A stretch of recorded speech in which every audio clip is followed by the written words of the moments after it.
We've all had situations and we've all been around people that the best way we can describe the situation is just complicated. And usually when we find people or situations that it just kind of seems a little bit too complicated, our natural tendency is to kind of pull back.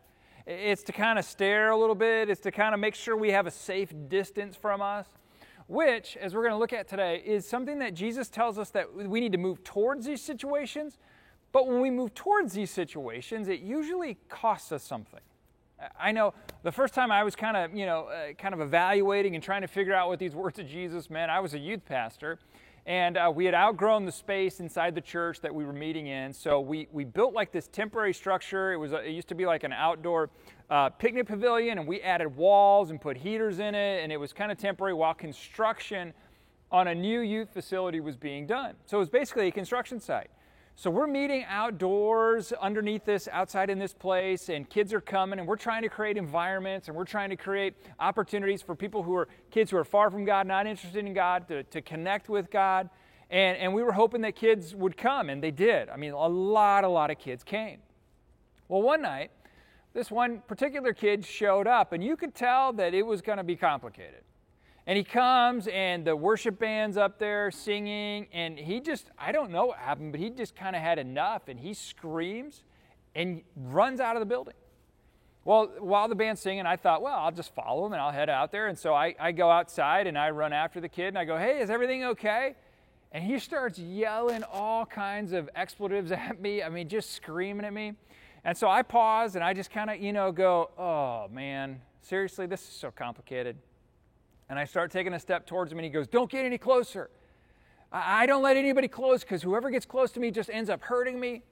And I was like, I just want to see if you're okay. So like I said, it's on a former construction site. So he picks up a 2x4, and on the 2x4, it had been used for a concrete form, and there was 2 rusty nails sticking out of the end of it. And he picks this thing up, and he goes, if you take another step. So I took a little bit of a baby step, and I said, I'm not going to hurt you. And he starts swinging this, and while he's swinging, and he's yelling at me, and he's cussing at me, and all this kind of stuff, I start to pray. And I go, God, it's pretty clear that I'm probably going to take one for the team tonight, but I'm just curious, oh Lord, Heavenly Father, dear God, are you going to make me turn the other cheek too? And I took another step, and he started swinging, and finally he dropped a piece of wood. And we were able to go back inside, and we were having a conversation. And it took months. But that kid ended up giving his heart and his life to Jesus. He ended up going on a mission trip, and he ended up following, and his life was literally turned around. Similar thing happened a few years ago, and I was pastoring in South Carolina, and the church was located where the 2 main interstates intersect in the state. And so right there, we would often have people that would come, or they were homeless, or they had been hitchhiking, and they would come and they would need food, and we had a food bank. And so one day, there was a couple and a child that came to the door of the church. And when they arrived at the church, they came in, and I went out to greet them because we had a buzzer. You had to buzz in because of the neighborhood where it was. And so we went in, and went out there, and the guy said, hey, would it be all right? And he pulls a pistol out of his pocket, and he goes, would it be all right if I just stash this in the bushes while we go in? And it's in those moments that we go, what do I do? What do I do with situations that I would rather just, honestly, I'd rather just keep my distance? Because you kind of know this is going to be messy, and this is going to be something that I don't know if I want to put the time, honestly. I don't know if I want to put the effort, and honestly, what kind of results can be achieved? And so he took the gun, and he safely put it in the bushes, which I was like, well, that's going to do a whole lot more damage than that 2x4 would have. And we walk inside, and they gave us all the reasons why they needed food. And we were like, we're not arguing with you why you need food. We're here to give you food, but what you may need is some shelter. And so we ended up over that day figuring out that you need to, we had to split them up so that they could stay in a shelter. There's no co-ed shelters there. And so the child went with his mother, and then the guy went in another shelter. And they were able to stay there for a week, because what we found is when life gets too complicated, all you can think about is what's next. And we get so focused on the immediate, and they had no plans for where to stay. They had no plans for food. And when you get in that panic cycle, all you can think about is what's next.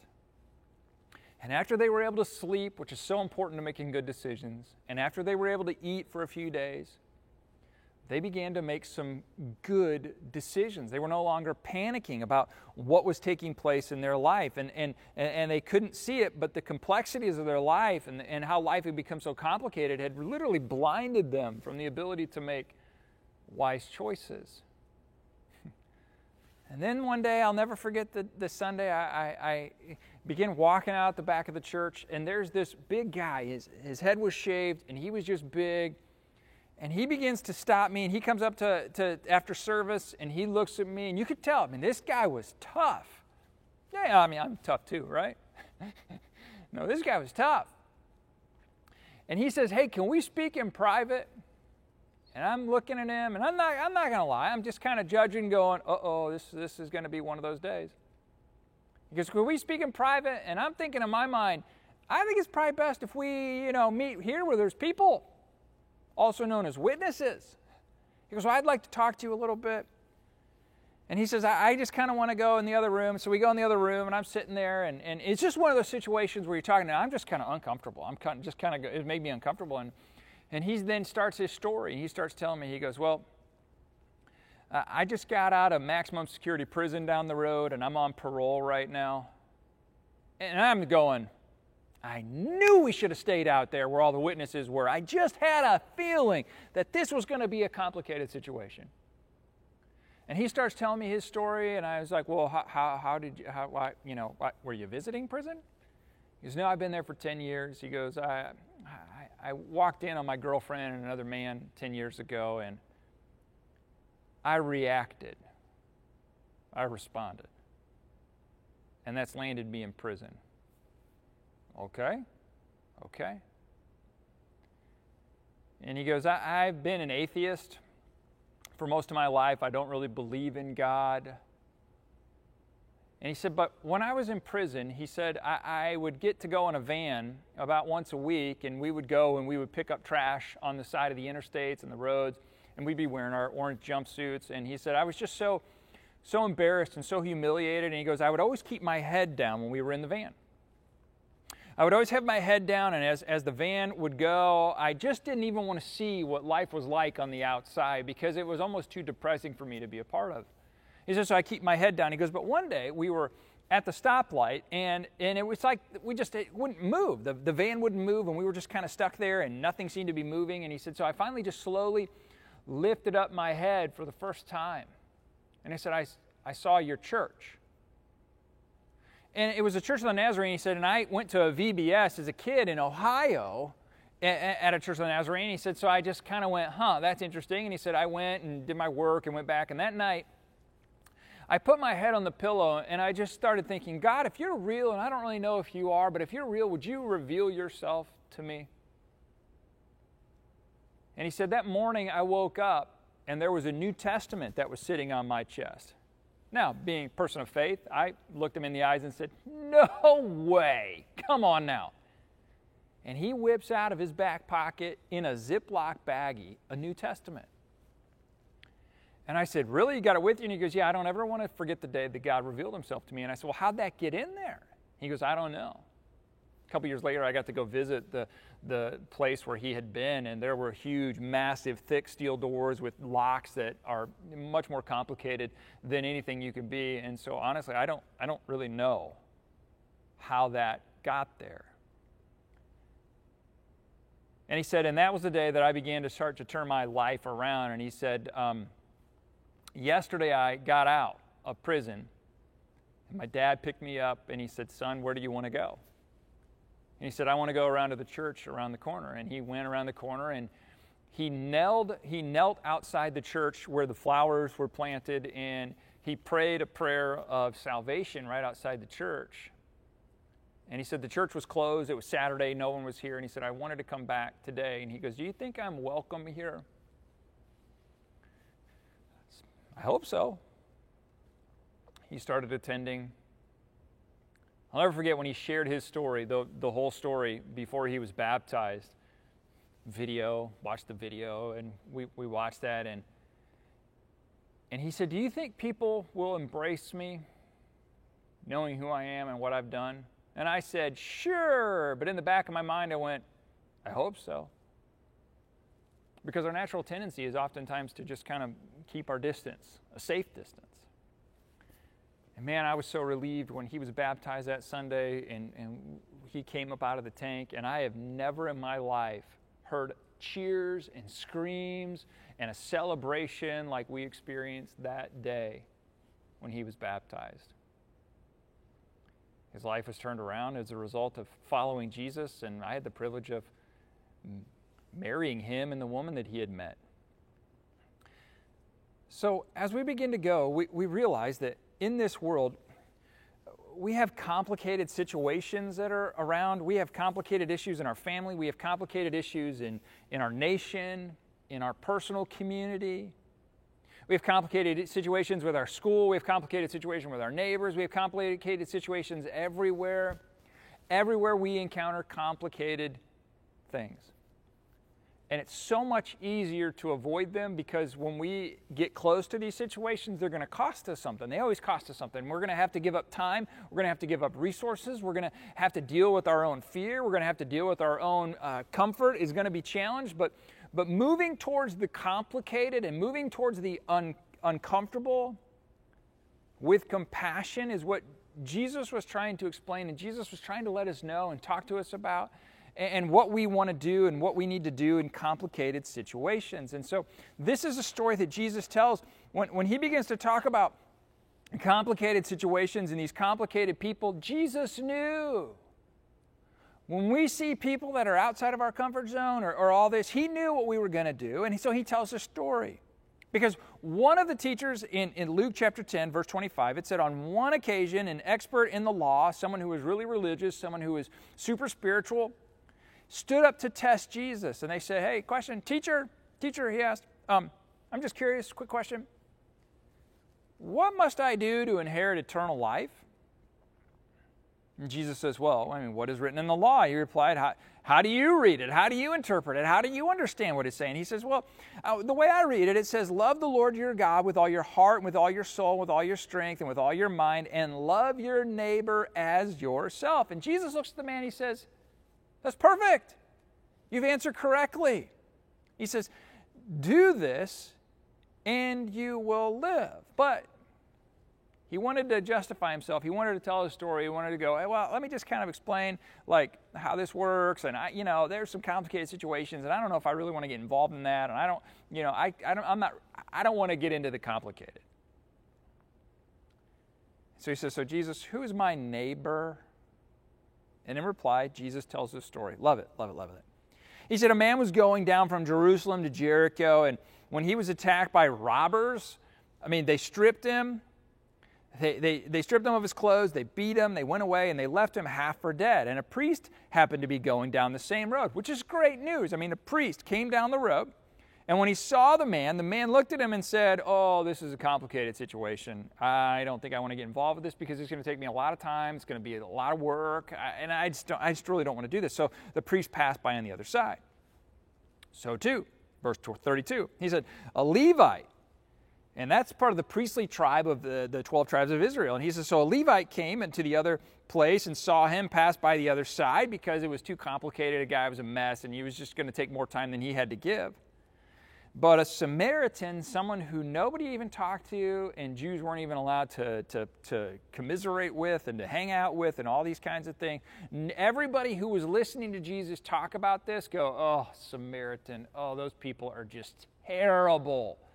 Anybody like Samaritans? No. Anybody know a good Samaritan? No.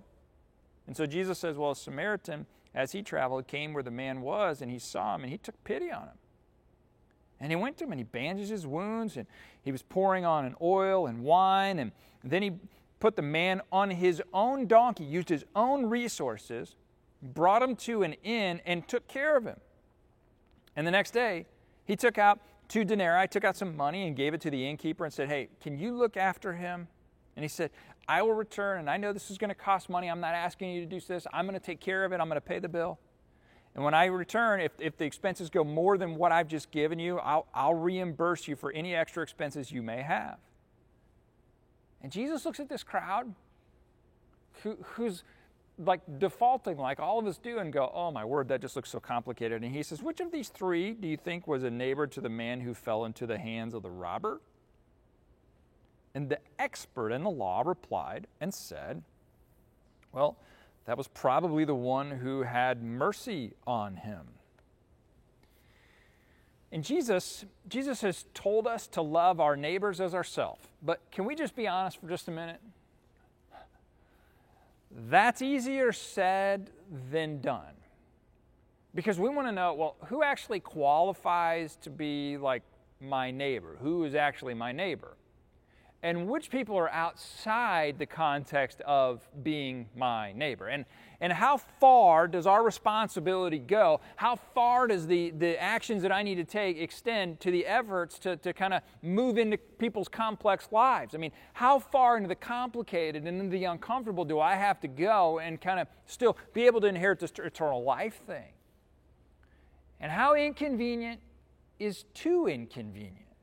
And how unsafe is too unsafe? I mean, is it like 2x4 with rusty nail unsafe? I mean, where's the level of unsafe? And how dangerous is too dangerous? And what are the limits of having to love others? I mean, the way that we would love ourselves.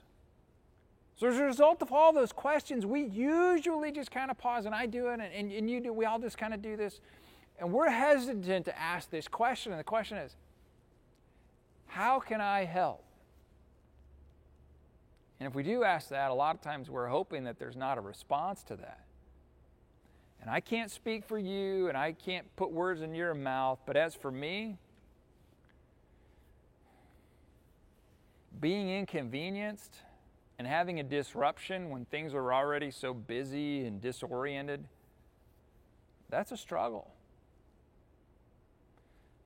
And sometimes we all get a little too busy to follow Jesus because we're dealing with our own complicated that we just kind of ignore other people's complicated. And when we ignore other people's and we don't see other people as opportunities to love, we see them as problems. Problems that maybe I'll solve, maybe I won't try to solve. We all have comfort, and we all have comfort as our goal. And here's the thing. I've never met a version of myself that thrives in my comfort zone. Yes, it's good for rest. Yes, it's good to recharge my batteries. Yes, vacations are good. Yes, time off is good.